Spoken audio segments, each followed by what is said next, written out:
Hello, പുതിയൊരു വീഡിയോയിലേക്ക് എല്ലാവർക്കും സ്വാഗതം. ഇന്ന് നമ്മൾ കാണാൻ പോകുന്നത് ദുബായിലെ മിറാക്കിൾ ഗാർഡൻ ആണ്. ദുബായ് വിസിറ്റ് ചെയ്യുന്നവർ ഒരിക്കലും മിസ് ചെയ്യാൻ പാടില്ലാത്ത ഒരു അടിപൊളി സ്പോട്ട്. നമ്മൾ ഈദ് ഹോളിഡേയ്സിനാണ് പോയത്, അതുകൊണ്ട് തന്നെ അവിടെ കുറച്ച് റഷൊക്കെ ഉണ്ടായിരുന്നു കേട്ടോ. പക്ഷെ ടിക്കറ്റ് എടുത്ത് അകത്ത് കയറി കഴിഞ്ഞ് കഴിഞ്ഞാൽ നമ്മൾ വാവ് എന്ന് പറഞ്ഞിരിക്കും, അത് ഉറപ്പാണ്.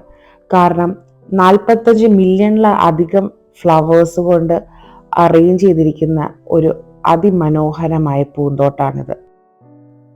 ഈ ഗാർഡൻ ഉണ്ടാക്കുക എന്നുള്ളൊരു ചെറിയ തോട്ടിൽ നിന്ന് ഇതിൻ്റെ ഈ ഫുൾ ഫ്ലഡ്ജ്ഡ് ആയിട്ടുള്ള വളർച്ചയിലേക്ക് എന്തുമാത്രം ഹാർഡ് വർക്കും ഡെഡിക്കേഷനും പുട്ടിൻ ചെയ്തിട്ടുണ്ടെന്ന് എനിക്ക് ഇമാജിൻ പോലും ചെയ്യാൻ പറ്റുന്നില്ല.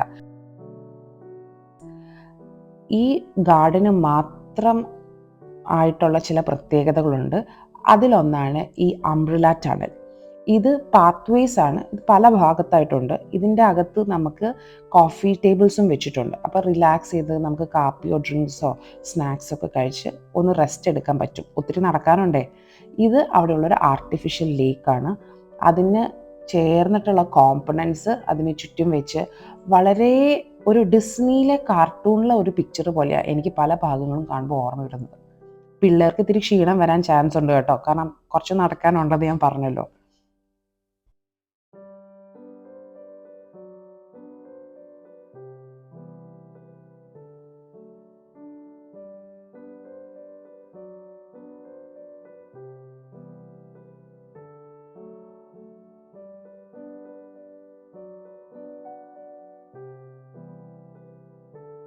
ഇനി കാണാൻ പോകുന്നത് ഗിന്നസ് ബുക്ക് ഓഫ് റെക്കോർഡ്സിൽ കയറിയ റൈറ്റ് ആണ്.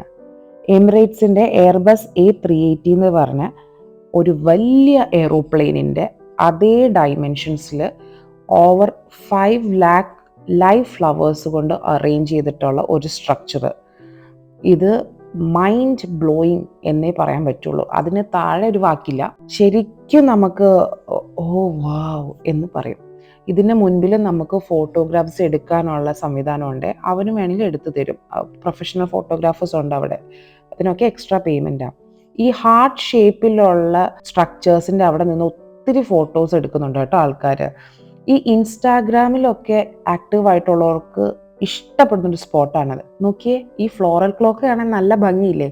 ഇതിന് ചുറ്റും കാസിൽ പോലെ അറേഞ്ച് ചെയ്തിട്ടുണ്ട് കേട്ടോ. ഡിസ്നി ലാൻഡിൽ ഞാൻ പോയിട്ടില്ല, പക്ഷേ ഡിസ്നിയുടെ മൂവീസൊക്കെ കണ്ടിട്ട് എനിക്ക് അതിൻ്റെ ഒരു മിനിയേച്ചർ ഫോമാണ് ഇതെന്നാണ് പല ഭാഗത്തും തോന്നുന്നത്. പിന്നെ ഞാൻ പറഞ്ഞല്ലോ, ഈദ് ഹോളിഡേയ്സ് ആണ്, അതിൻ്റെ ഒരു റഷ് ഉണ്ടായിരുന്നു. അപ്പോൾ റഷ് ഇല്ലാത്ത സമയമാണ് നിങ്ങൾ ഉദ്ദേശിക്കുന്നതെങ്കിൽ മോർണിംഗ് 9 o'clock തൊട്ട് വൈകുന്നേരം 9 o'clock വരെയാണ് ഇത് ഓപ്പൺ ആയിട്ടുള്ളത്.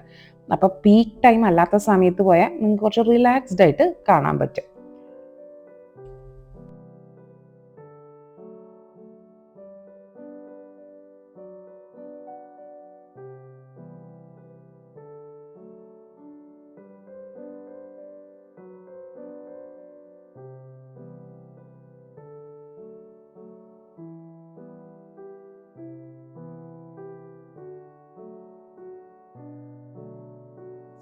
കണ്ടോ? ഇനി ഈ മരത്തിൻ്റെ അകത്തൂടെ നമ്മൾ പോയി കഴിഞ്ഞ് കഴിഞ്ഞാൽ നല്ല നീളമുള്ള കളർഫുൾ പീലികളുള്ള മയിലുകളെ കാണാം. 2 എണ്ണം ഉണ്ട്, ഇതിൽ ഒരെണ്ണത്തിനെ കാണിക്കുന്നുള്ളൂ. ഇവിടെ ഫ്ലവേഴ്സ് കൊണ്ട് മാത്രമല്ല കേട്ടോ അറേഞ്ച്മെൻറ്റ്സ് ഉള്ളത്. ഈ ഗാർഡനിൽ variety of plants including trees, shrubs and succulents ഉണ്ട്. അതൊക്കെ ബ്യൂട്ടിഫുൾ ആയിട്ട് അവർ അറേഞ്ച് ചെയ്തിട്ടുണ്ട്. കണ്ടോ ഈ കൂറ്റൻ ഹോഴ്സുകളെ? ഒരാൾ ചിരിക്കുന്നുണ്ട്, ഒരാൾ ഇച്ചിരി സീരിയസാ.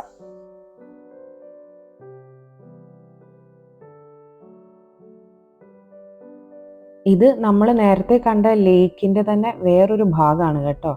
ഇതിൻ്റെ മുൻപിലൊക്കെ ഫോട്ടോഗ്രാഫ്സ് എടുക്കാനുള്ള സെറ്റപ്പ് അവർ ചെയ്തിട്ടുണ്ട്. അതിന് മുൻപിൽ ഇരിക്കാം.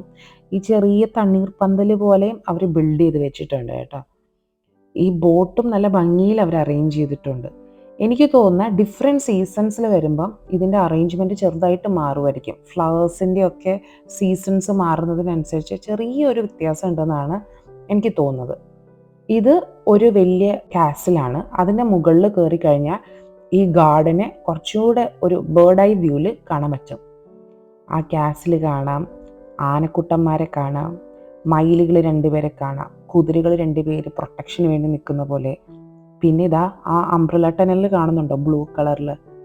അങ്ങനെ ഏറ്റവും നല്ല ഒരു എക്സ്പീരിയൻസ് ആയിരുന്നു കേട്ടോ ഞങ്ങൾക്ക് ഈ ഗാർഡൻ വിസിറ്റ്. കുറച്ച് ടയറിങ് ആയിരുന്നു സത്യം പറയണല്ലോ, കാരണം നല്ല ചൂടായിരുന്നു. പിന്നെ പിള്ളേർക്ക് ഇത്രയും ദൂരം നടക്കുക എന്ന് പറയുന്നതും അവർക്കും അത്ര ഒരു കംഫർട്ടബിൾ അല്ലായിരുന്നു, ഈവൻ നമുക്കും. പക്ഷേ with all these difficulties it was worth the pain. ഇത് മിസ്സാക്കിയിരുന്നെങ്കിൽ നല്ല നഷ്ടമായി പോയേനെ. ഇനി പിള്ളേരെ സോപ്പിടാൻ വേണ്ടി അപ്പ ഒരു സംഭവം കൊണ്ട് വരുന്നതാണ്. അപ്പം ഇത്രയേ ഉള്ളൂ ഞങ്ങളുടെ കാഴ്ചകളുടെ ഒരു ഭാഗം. ഒത്തിരി സമയം എടുത്ത് കണ്ടതാണ്, ഒത്തിരി വീഡിയോസും എടുത്തിട്ടുണ്ട്. പക്ഷെ അത് മുഴുവൻ കാണിച്ചാൽ ചിലപ്പോൾ നിങ്ങൾക്ക് ബോറിംഗ് ആയി തോന്നുമായിരിക്കും. അപ്പം ഈ കുഞ്ഞു വീഡിയോ നിങ്ങൾക്ക് ഇഷ്ടപ്പെട്ടു എന്നാണ് ഞാൻ വിചാരിക്കുന്നത്. ചാൻസ് കിട്ടുകയാണെങ്കിൽ എന്തായാലും വിസിറ്റ് ചെയ്യണം കേട്ടോ. ഞാൻ ഡീറ്റെയിൽസ് ഡിസ്ക്രിപ്ഷനിൽ കൊടുക്കാം. വീഡിയോ ഇഷ്ടപ്പെട്ടെങ്കിൽ തീർച്ചയായിട്ടും ലൈക്കും ഷെയറും ചെയ്യണം. സബ്സ്ക്രൈബ് ചെയ്തിട്ടില്ലെങ്കിൽ ഒന്ന് സബ്സ്ക്രൈബ് ബട്ടൺ ക്ലിക്ക് ചെയ്തേക്കും. That will be a support for me. Thank you.